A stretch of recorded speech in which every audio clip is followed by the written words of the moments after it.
Already my mother-in-law just gave me a bowl of lukewarm water. Shout out to her. I just came back from running.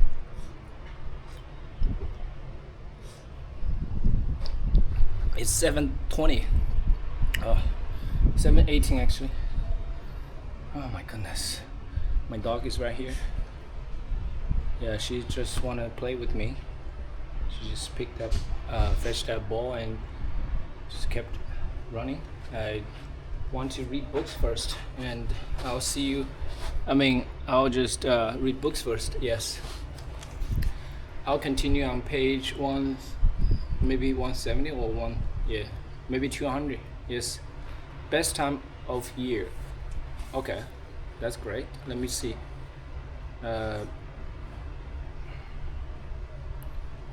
she waved me to her window. Yeah. Okay. Best time of year. After I married, that's when I met Helen. And I can tell you, we are not the same people we were in 1937. She was foolish and I was innocent. And after that year, she still had her foolishness and became more stubborn about it. And I lost my innocence and always regretted what I lost. And because I lost so much, I remember so much. As for Helen, she only thinks she remembers. Whenever Helen talks about the past, she says, "We were both young and pretty. Remember? Now look how thick my body has become." She laughs and sighs, as if she is letting go of her prettiness just now, for the first time. And then she goes back to her knitting, shaking her head and smiling, thinking to herself, how good it is to remember. But that's not the way it was, because I remember what Helen looked like when I first met her. This was in the spring of 1937 in Hangzhou, where Helen and I both lived for maybe 5 months. While our husband finished their training at an American-style Air Force school just outside the old city, I was only 19 back then, still thinking I could find an answer to every wish. And because I'd been married to Wenfu for only 1 month, I was still thinking I was lucky too, proud to be married to a future hero. But then, back then, before the war, everyone thought we were the lucky ones, married to Air Force pilots, only 300 or 400 in all of China. At the time of my wedding, I did not know I was marrying someone who had just joined the military. I was not a stupid person. Nobody thought to tell me this. Anyway, 2 or 3 weeks afterward, I knew. Wenfu told me he was going to be a pilot. The pilots, he said, had been chosen from the best families, from the best schools. And now the announcement had come. They would be sent to Hangzhou for special training, with congratulations from Madame Chiang on behalf of her husband, the general. Wenfu said he had to leave in only a few days. What could I say? I went too. When we arrived in Hangzhou, all the pilots were honored at a big banquet given by that famous American general with a lady's name, Clara Chennault. Of course, he was not famous then, not in the beginning. He was not even a general, but I remember the pilots gave him a good sounding Chinese name, Shan Nao, which sounded like Shan Out. Shan as in Shan Nao. Shan Nao. Oh, okay. Shan as in lightning. Nao as in noisy. Noisy lightning was like the sound of airplanes racing across the sky. Za! And that was why Shan Nao came to teach the pilots how to fly. I was there at that dinner when old noisy lightning told the pilots something that made all the American instructors scream and shout like cowboys and throw their caps in the air. But all the Chinese pilots remained seated, only smiled and clapped, waiting until it was quiet enough for the translator to tell them, Shan Nao says we should give the Japanese a new kingdom. Then all the pilots were talking among themselves, disagreeing, saying Shan Nao could not have meant to give the Japanese new territory. Whose kingdom did he mean? And finally, after much discussion, more arguments, many translations, we learned what Shan Nao had really said. With their help, we won't be sending the Japanese back to Japan, but to kingdom come. And everybody was laughing and saying, it means we will kill them all. Kingdom come is hell. I remember many arguments like that. The Americans said one thing, we understood another. Everybody fighting someone else. It was like this at the very beginning. When we arrived at the training camp just outside Hangzhou, when we learned we had no place to live, the first class of pilots and their families were still living in the bungalows, walking around in circles, talking angrily among themselves, and later we heard why. The Americans were telling their leaders that the Chinese pilots were still not qualified to fly, that they had failed the test. And this made the first class of pilots feel they had failed not just the test but all of China. Lost face, big faces. Many of them came from very important Chinese families and they complained to their leaders. It was only because the Americans concentrated on all the wrong things. Shiny shoes and ties and hats put on straight the same way, and the foreign-built airplanes were bad, broken down. Of course, no one could fly them properly. And then my husband's class, the second class, was shouting, no more wasting time. We need to be trained too, to save China. Until finally the Americans agreed to give the first class more training, and the second class would also begin training. And the complaining didn't stop right away, because we still had no place to live. That's how everything was in China then. Too busy fighting each other to fight together. And not just the Americans and the Chinese, the old revolutionaries, the new revolutionaries, the Kuomintang and the communists, the warlords, the bandits, and the students. Gua, gua, gua. Everybody's squabbling, like old roosters claiming the same sunrise. And the rest of us, women and children, old people and poor people, we were like scared hens, letting everyone chase us from one corner to another. So of course the Japanese saw an opportunity to sneak in like a fox and steal everything. The second class of pilots and their wives ended up living in a place in Hangzhou that had once been a monastery, halfway up in the mountain where the monks grew dragon well tea, the best tea in all of China. The monks had donated this place temporarily to the Air Force because they believed in the Air Force was going to save China. Every Chinese person believed the same, that we were about to push the Japanese out of China forever. Most of the pilots slept in a big common room, but if you had a wife or were an American, you had your own room with a narrow bed. Everyone shared the kitchen located at the end of the building, as well as an unheated bathhouse, which had 5 small wooden tubs. That bathhouse was also used by some Americans, but fortunately, they took bath only once a week on Saturday nights. So our housing was not comfortable, yet we did not complain too much. Perhaps because of the clever way the monks had greeted us, we arrived in the late springtime. The hills were already fragrant with tea. And we were also told that we had come at just the right time. This exact week in spring was the best time of the best season, they said, when the sweetest leaves of the most fragrant tea in the world could be harvested, when the most beautiful lake under all the heavens was at its loveliest, when this weather seemed like a daily blessing, and this news that welcomed the pilots at their new home made them feel immediately pleased with themselves, victors already. Oftentimes at dusk, a group of us would walk along the lake and someone would say, "This is when the lake is clearest, this time of the year." And someone else would add, "Look, the sun over the lake, and in the water too. No 3 suns setting at once." And another person would sigh and murmur, "A sunset like this, I can watch it all day." You can see how none of us was thinking that this small bit of luck of arriving at just the right time would soon pass, and perhaps something less kind would take its place. All that beauty was almost enough even for me. I would often walk around the lake by myself, and I would not be thinking about my past unhappiness or my future life with my husband. I was only watching the birds who floated above the lake, then landed so lightly on the water that no ripples appeared. Just that moment. Or I would be admiring the web a spider had woven on a bush, perfectly formed and sparkling with petals of dew. And I was wondering if I could let her knit a sweater in the same design, using only this memory as a pattern. But then the birds would suddenly call to one another, and then they sounded just like a woman crying, or the spider would feel my breath and clenching its body small and tight before scurrying away. And I would be thinking about my fears, the questions I already had in my marriage. I had known Wenfu only a short time before we were married, and after that wedding, we lived 1 month with his parents in their family house on the island, so in truth, I knew Wenfu's mother's nature better than I knew his. She was the one who taught me how to be a good wife to her youngest son. This mother who spoiled him, she was the one who taught me how to be dutiful to a terrible person.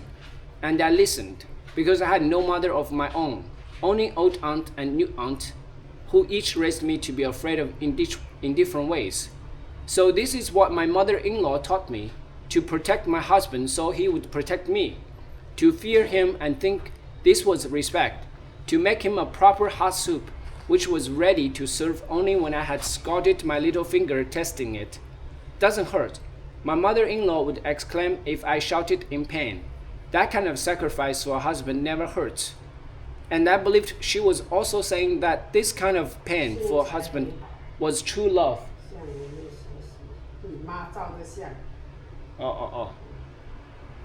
The kind that grew between husband and wife. I had also learned this in the movies, both Chinese and American. A woman had always had to feel pain, suffer, and cry before she could feel love. And now that I was living with Wenfu in a little monastery room in Hangzhou, I suffered a lot. I thought my love was growing bigger and bigger. I thought I was becoming a better wife. And now I have come to the part where I must be frank. I was thinking I should not talk about these things with you. Sex things. But if I didn't tell you, then you would not understand why I changed, how he changed. So I will tell you what happened, although maybe not everything. Maybe I'll come to a part where I cannot say any more. And when that happens, you just have to imagine what happened, and then you should imagine it again and make it 10 times worse. Every time Wenfu wanted me, but it was not the same way as when we were at his parents' house.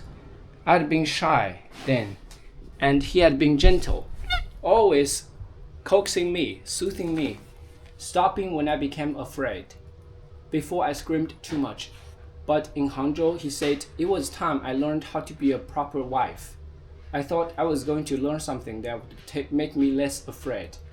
I was still nervous, of course, but I was ready to learn. The first night in the little monastery room, we were lying on that narrow bed. I wore my nightgown. Wenfu had only his pants on.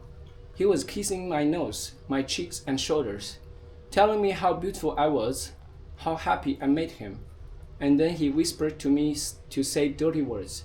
Words for woman's body parts, not any woman's body parts. A salt-weight horse, the kind who would give her body to foreign sailors. My ears hurt just to hear them. I pulled away. I cannot say those words. I finally told him, "Why is this?" 到了你妈这样对我，还夹我。He asked me, and he looked gentle, very concerned. A woman cannot say these things, I said, searching for a reason. And then I laughed, just a little, to show him I was embarrassed even thinking about it. Suddenly his smile went away, and he was a different person. He sat up quickly. His face was ugly, mad, and I became scared. I sat up too and stroked his shoulder, eager to win him back. "Say them," he shouted suddenly. He repeated the words, 3 or 4 dirty words. "Say them," he shouted again. I shook my head and began to cry, and then he became tender again, wiping my eyes and saying how much he cared for me, rubbing my back and my neck until I thought I would faint with relief and joy. He was only teasing, I thought happily. How stupid of me. And then he was helping me to stand up. He lifted my nightgown off, and when I was naked, he took my 2 hands and looked at me sincerely. "Say them," he said in a very quiet voice. And hearing this once again, I started to collapse to the floor. But before I could do so, he pulled me back up. dragged me toward the door like a bag of rice. He opened the door, then pushed me outside into the corridor of the monastery, where anyone passing by could have seen me, naked like that. What could I do? I could not shout. Someone would awaken, look out, and see me. So I was whispering to him through the door, pleading, "Open the door, open." And he said nothing, did nothing, until several minutes had passed and I finally said, "I will say them." After that, it was the same way every night. Here is where you should imagine more. Here is where you should make it worse. Sometimes he made me take off my clothes, get on my hands and knees, then act as if I were begging him for a good stuck-together time. So desperate, I would do anything for this favor, and he would pretend to refuse, saying that he was tired, or that I was not pretty enough, or that I had been a bad wife that day. I had to beg and beg, my teeth chattering, until I truly was begging so I could get off the cold floor. Other nights he made me stand in the room naked, shivering in the night chill, and when he named a body part, I was supposed to say the same coerce word, then put my fingers there, touch myself, here, there, everywhere, while he watched and laughed. And often in the morning he would complain, telling me I was not a good wife, that I had no passion, not like other women he knew. And my head and body would hurt as he told me about this woman and that woman, how good she was, how willing, how beautiful.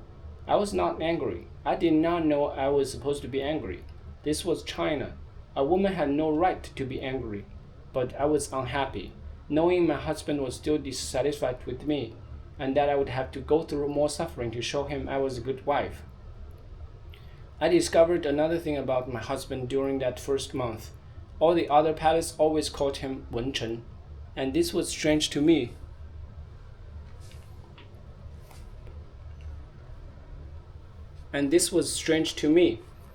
Because I knew my husband's name was Wen Fu.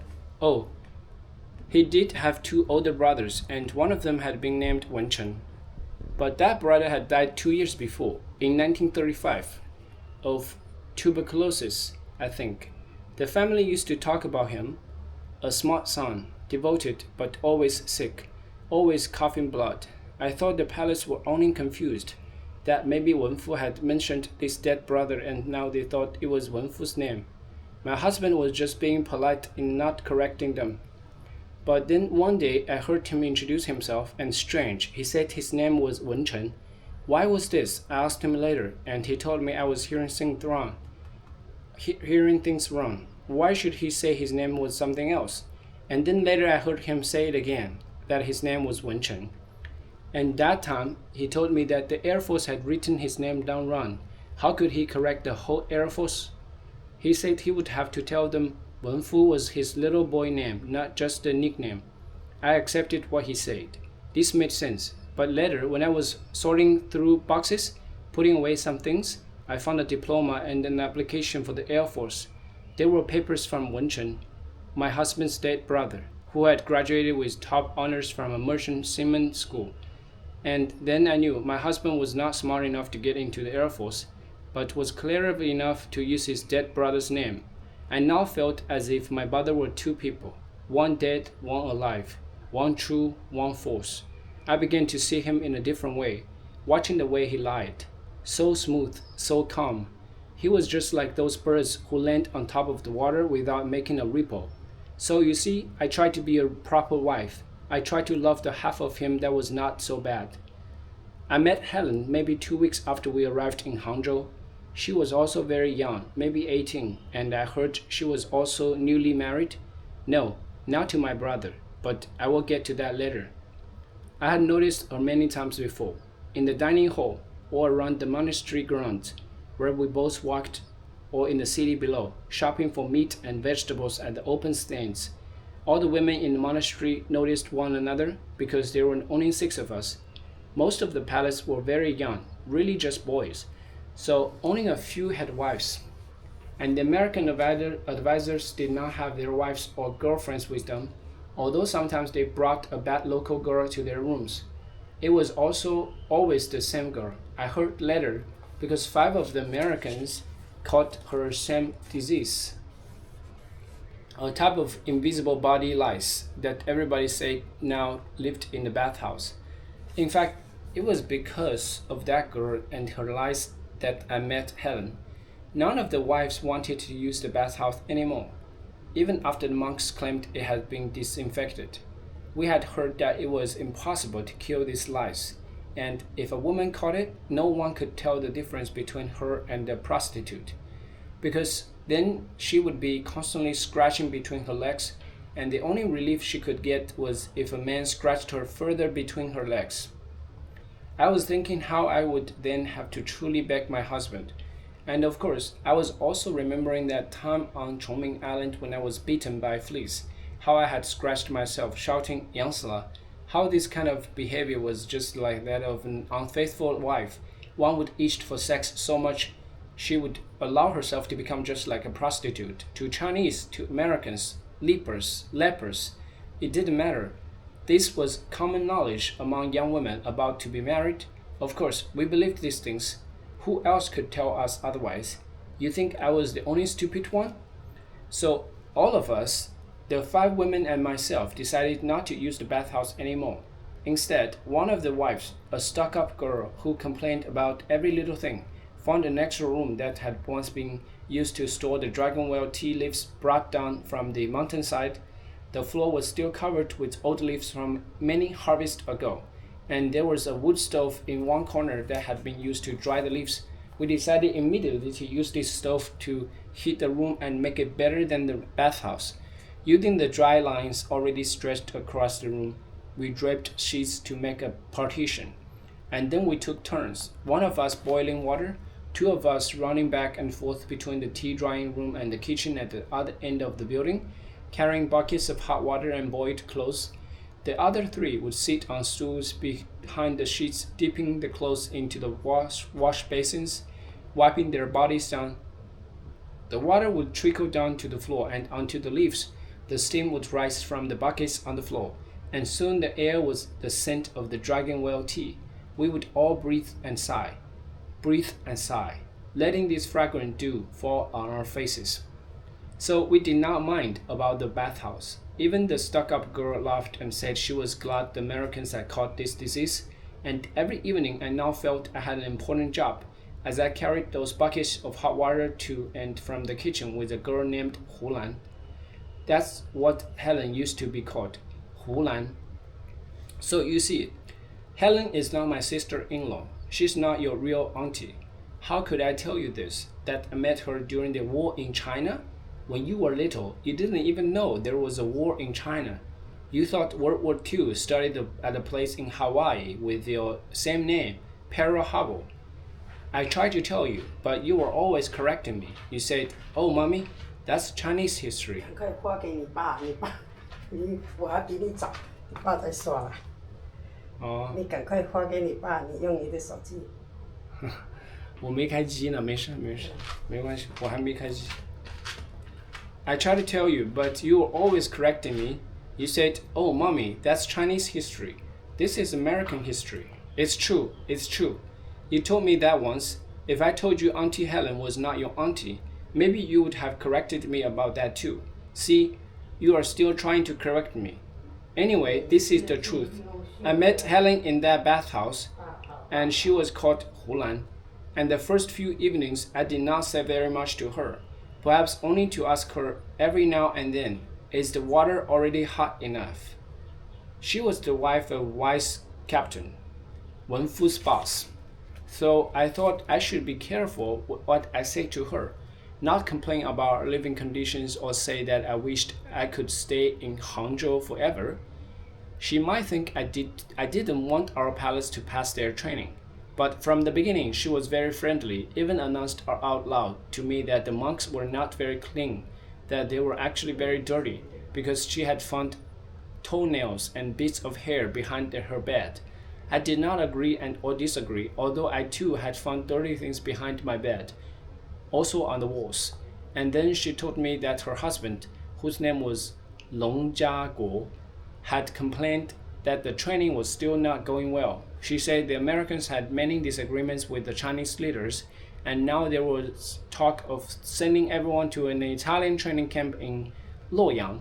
She said that would be terrible because Luoyang was a sad place to live, a city of only 2 seasons, floods and dust storms. And while it had once been famous for its 100,000 Buddha statues, in recent years most of the Buddhas had had their heads cut off, so going to a place filled with wounded Buddhas could only bring their Air Force the worst kind of luck. I wondered how she knew this about Luoyang, whether she had come from a village near there. She spoke in a slow but loud manner, with a countryside accent I could not identify, and all her movements were large and clumsy, not refined at all. If she dropped a hairpin, she would simply bend over with her bottom sticking out, picking up the pin, and poke it back any place in her hair. When she walked, she took big wide steps, swinging her arms just like someone who had always carried 2 buckets of water back and forth for someone else. Really, she had the manners of a village servant, and this made me wonder how she had come to marry a wise captain, someone who was educated and handsome, certainly from a refined family. I had known other girls who had been born poor, who had later married well, but their beauty had been exceptional, and their mothers-in-law had quickly trained them how to behave properly. Hulan could not be called pretty, even if you judged her with an old-fashioned eye. She was plump, but not in that classical way of a peach whose pink skin is nearly bursting with sweetness. Her plumpness was round and overflowing in uneven spots, more like a steamed dumpling with too much filling leaking out the sides. She had thick ankles and large hands, and feet as broad as boat paddles, while she had cut her hair in a popular Western style, parted deep on one side like this, combed back smooth, and curled halfway down. She had applied the curling sticks to her hair unevenly, so here it was lumpy, though there it was flat, and she had no sense of fashion, none at all. One day I saw her wearing a Western-style flowery dress on top of a yellow Chinese dress that hung down like a too long stick. On top of this, she wore a sweater she had knit, with the sleeves too short. She looked just like laundry hung out to dry. I'm not being critical in remembering her features just because I'm angry with her now. Why am I angry? Because she wanted to tell you my story? Throw everything into the open before she died? Of course, I would have told you eventually myself. I was waiting for the right moment. And you see, now you are here, and I'm telling you everything. Anyway, even though I'm angry, I can remember many good things about Hulan as well. Yes, her eyes were kind-looking, big and open, and her cheeks were nicely rounded, pushing in her mouth to make it seem small and sweet. And she had a nice-shaped chin. Not too big, not weak-looking either. And she was honest. Most important, she was honest. Spoke frankly, never tried to hide her feelings. Or maybe this was not honesty, but foolishness. A lack of modesty. No understanding of when to hide herself. Yes, that's how she was. Show everything. Doesn't matter. Look how she was. When we washed together every evening, she sat on the stool with her legs wide open like this, scrubbing herself vigorously, her breasts under her arms, under her legs, between her legs, her backside, the crease of her bottom, until her skin was covered with red streaks, and then she would get on her hands and knees just like a dog, and naked like that, she would dip her hair into the basin of cloudy hot water left over from her bath. I was embarrassed for her, and for myself, knowing this was the way I appeared to my husband every night, I tried not to look at her. I would pretend to be busy washing myself, my thin arms folded in front of my breast, one large cloth over my lap, while I used another cloth to wash what was underneath without showing any obvious motions. But I could not stop myself from watching Hulan. How ugly she looked this way, and then I would see how she was thrashing her head back and forth in the basin like the crazy woman, how she lifted her head, squeezed her hair with her strong arms, twisting it like a mop. Then she would stand up, poke a towel in her ear, wipe her nose, and rub herself all over, laughing at me and saying, "Look at you. Your water is going to evaporate before you finish with your bath." Soon after we met each other in the tea room bathing house, Hulan and I began to take walks together. It was always Hulan's idea to look for the strangest things. She would mention she had heard about an interesting sight, that she learned this from another wife, or a pilot, or a shopkeeper in town. She seemed to talk to everyone, asking what was unusual to see. One time she had heard about a magical spring. The water from this spring, she said, is heavy as gold, sweet as honey, but clear as glass. If you look into the pool, you can see your face, just like in a mirror. If you look another way, you can see the bottom of the pool, covered with black rocks. I heard you can fill a cup with this water, then drop the black rocks into the cup to try to make the water overflow, but not a drop will spill out. It is that thick. A monk told me this. But when we reached that spring, it turned out to be owning a tea house that charged a lot of money for a strange flavored drink. Hulan drank that tea and said it was truly magical. It ran through her blood, immediately entered her heart and liver, then made her feel completely peaceful. But I think she was only sleepy for her usual noontime nap. Another time, she said she knew of a place in town that served a noodle soup called cat's ears, and in the window of this restaurant were half a dozen cats with their ears cut off, a proof that the restaurant used only the best ingredients, but we could never find that place. And later I heard that cat's ears was only a local expression for wonton soup. I began to think that people liked to fool Hulan, to watch her mouth drop open as they told her fantastic lies, to laugh behind her back. I felt sorry for her, so sorry that I did not want to be the first to tell her the truth, that somebody had only made a big joke on her. But later I became annoyed. I thought she was only pretending to be so innocent, so willing to believe. When someone said, "Go see the white snake with the figure of a lady, go see the cave with the singing flutes," and when she invited me to see these things, I began to give her excuses, that I was tired, or my stomach did not feel well, or my feet were too swollen that day to walk so far. I said these same excuses so often they became true. 倒霉 thinking.